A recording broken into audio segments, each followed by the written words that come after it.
Yo, yo, yo, Math by the Moon here with a little video today for teaching you a little bit about simplifying expressions when the exponents are fractions. We're going to try to get you to the level of which you can kind of use a little cheat sheet until you get good at memorizing some numbers. At least get you up to a certain point where you're going to feel really confident with evaluating some of these without a calculator. So that's our goal. So let me share some of these with you. And don't forget these. Don't forget these. I squared is -1. The square root of -1 is imaginary. And the cube root of -1 is -1. Don't ever forget it. Because actually some of these are going to be really helpful, almost start right at the beginning of this, this lesson. So over here, maybe I should do my best impersonation of this guy. Am I recording? I don't know if I'm recording, but boy, I sure hope I am. Anyhow, let me do my best impression of this guy over here. How'd I do? All right, enough being silly.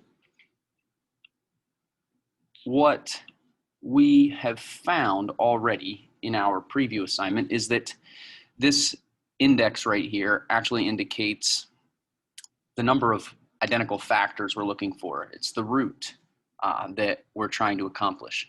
And we know that the square root of -1 is imaginary, right? And the square root of any negative is imaginary. So what we also can then imply, since the square root means we're looking for two factors, that any root that is even, any even index, so if we get to a 4th root or a 6th root or an 8th root, those have a potential to be imaginary if the radicand is negative. So here we have all numbers that are less than 0 in an even root. So these would be imaginary roots. You'd have two imaginary roots here.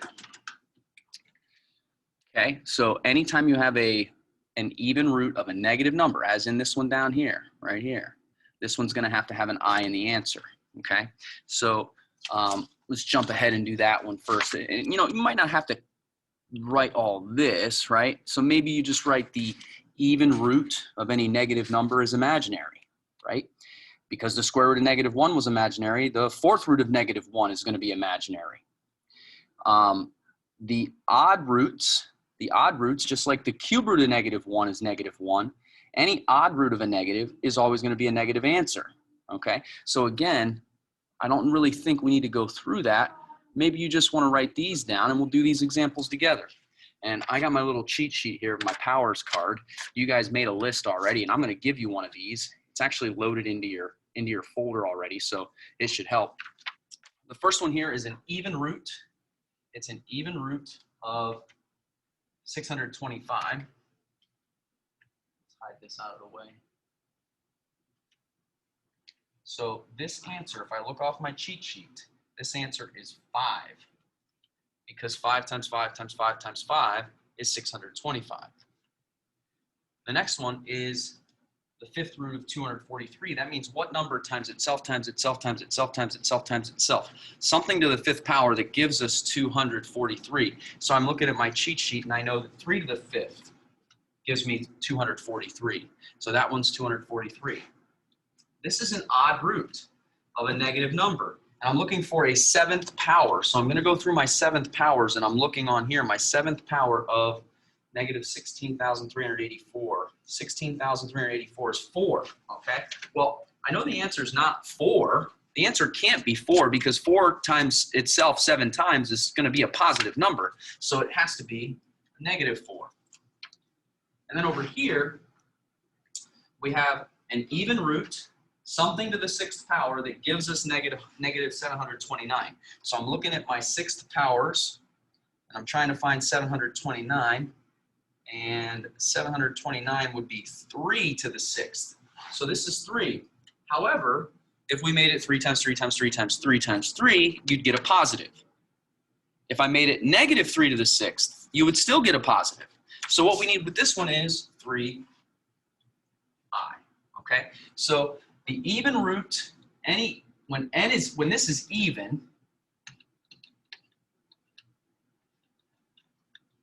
root of any negative is going to be an imaginary value.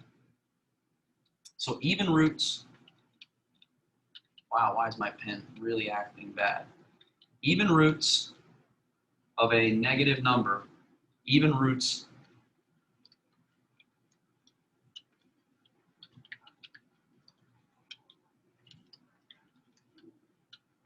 are imaginary. Odd roots of negatives are negative.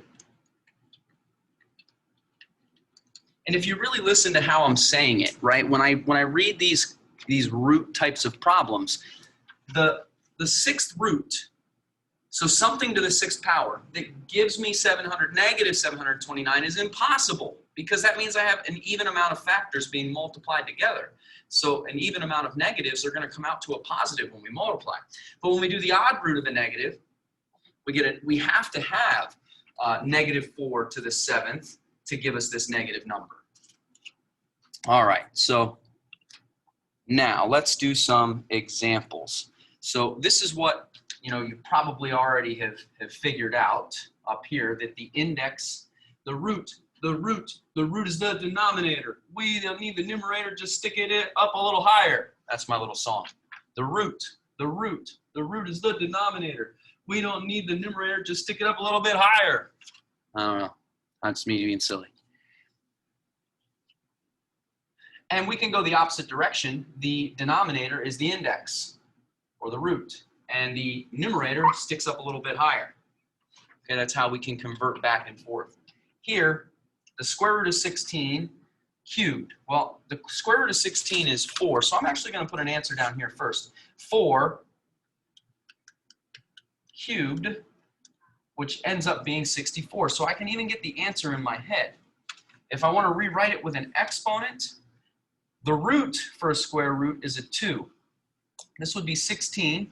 The root is the denominator, and the numerator sticks up a little higher. Here we have the cube root of negative 216. The cube root of negative 216 is negative 6. It's an odd root, so it has to be a negative result. And we're going to square that, and that gets us a positive 36. To rewrite this as a rational exponent, we would have negative 216 to the 2/3. Okay? The next one, the sixth root of 729. That was one we just did. That's 3. That means 3 times 3 times 3 times 3, 6 3's multiplied together to the negative 2. Now, here's where you need to remember your negative exponent rule. The negative exponent is known as the reciprocal power. It's the reciprocal exponent. It means that we can't do 3 times itself negative 2 times. You think of scientific notation. When you have a negative exponent, you move the decimal to the left to make it super small. So what we do for negative exponents is we move them to the denominator, the reciprocal exponent, and we evaluate them. So this would be 1 over 3 squared, which means it would be 1 over 9. If I first rewrite this, 729 would be raised to the root is the denominator. Stick the numerator up a little higher. And that actually reduces, if you wanted to. You could write this as 729 to the negative 1/3. Boy, my pen is acting very bad. So you can reduce the exponent if it becomes something that's a reducible fraction. Do it. All right, let's go the other direction. And I think you're going to see why I have these going both directions, because personally, I like the looks of the radical because I can process it better than I do the rational exponent. I want to know what is the root and what's the extra power. So with this one, the previous slide, I was doing the math first. I was getting the answer at the bottom, what it should be first, and then I was throwing it back in the radical notation, or in the rational exponent notation. Here, I'm going to do the opposite. I'm going to first put it into radical notation. I know the 4 goes in there. I know the 3 is the numerator. It goes up a little higher. And for a square root, I don't even have to put the 2 right there because that's the index. The denominator is the index. This means now I can think it through. Now I can say that's 4, the square root of 4 is 2, and 2 cubed, come on, get out of here. Boy, they don't really want to work with me here, do they? They're all in my way, all up in my way. Then the square root of 4 is 2. 2 cubed is 8. Okay? Here we go with this next one. I know it's going to be the 125 on the inside as our radicand. The root is the denominator. And we stick the numerator up a little bit higher. I'm going to give you a little rule here. Don't put the negative in the index, please. Make that the extra power. Make that your numerator, all right? And I'm talking about this guy right here. Don't make the root or the index negative. Make that one negative, okay? So this will be 5 to the negative 2, which we just talked about the reciprocal power. That's the same as 1 over 5 squared, or 1 over 25. This one would be 1296 inside with a 4th root to the 1. So, you know, you don't really even need these parentheses and this power of 1 out here. That would have just sufficed right there. That would have been okay. But I'm just trying to model to you the extent of what we're, you know, completing here. So now the 1296, something to the 4th power, I'm looking at that, something to the 4th power, 6 times 6 times 6 times 6. So the answer must be a 6 for that one. I think you're ready to do some try. Be mindful of even roots, okay? Even roots of negative numbers where you might need an I. And actually, I don't have a single one up here where we have an even root of a negative. But I'd like you to first, if it makes more sense to write it as a radical, well, these are radicals, write them as exponents first, and then figure out the solution to what it would be. You might even be able to just skip that and get me a number for each one of these, okay? So pause it. Use your little cheat sheet. Pause it. You ready? I'm gonna show you the answers. So if you're still working, plug your ears. Okay, there they are. Something interesting that happened in the third one there, you get a negative 3, you move it to the denominator because of the negative exponent, but when you square it, it becomes a positive again. So that worked out kind of nice. Take a look at your work, see how you did. One more you try, okay? In this case, I think the best way to go about these is to take that initial step of, you know, filling these all in first, right, with what they are, and then maybe a couple of simplifying lines until you get to your answer, okay? So pause it. I'm going to show you the answer. Plug your ears. You ready? Oh. The last one on here did somewhat didn't really do the opposite of what the one I highlighted in the previous you try examples, but it didn't turn into a positive. You're still raising it to a negative, or you're still taking a negative number and raising it to an odd power, so that stays negative. So I highlighted that in there. Make sure you're watching out for that. And that was, again, different than this guy right here, which was a negative squared, which ended up a positive. So things do change. You have to go line by line. I think it makes most sense to just kind of systematically work across or work down, whichever way you like to do it. But to try and have some rhyme or reason to your, you know, procedure step by step.